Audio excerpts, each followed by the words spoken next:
assalaamu calaykum asxaabay muuqaalkiin wuxuu ku saabsan yahay 18 xikmadood oo dhiirigelina like saar haddii muuqaalkan uu ku xiiso geliyo kuna soo biir asxaabta ku xidhan kanaalkan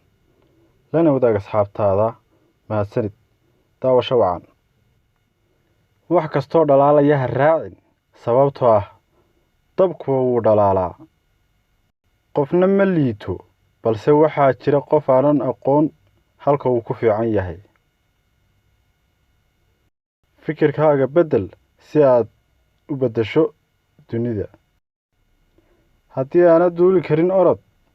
haddii aadan ordi karin soco haddii aadan socon karin gurguuro si kasta isku day inaad horey u socoto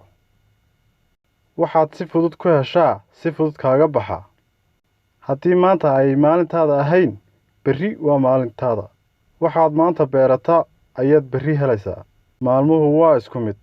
balse dhacdooyinka ayay ku kala duwan yihiin haddii aadan sabab u noqon karin qof kale dhoola caddayntiisa sabab ha u noqon ilmeyntiisa nimcadda aad haysato waxaad si dhab ah u dareemaysaa markaad weydo si kasta oo dadaalkaagu u liito marnaba midhihiisu eberba noqdaan haddii aad isku daydo inaad dadka oo dhan raali geliso ogow qofna ma raali gelin doontid qofkii dherigga kugu jecel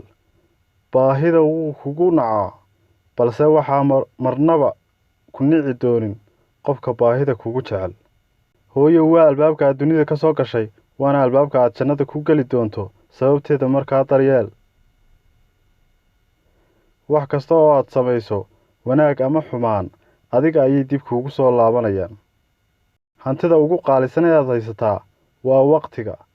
ku bixi waqtigaaga meel ku habboon noloshu way wejiyo badan tahay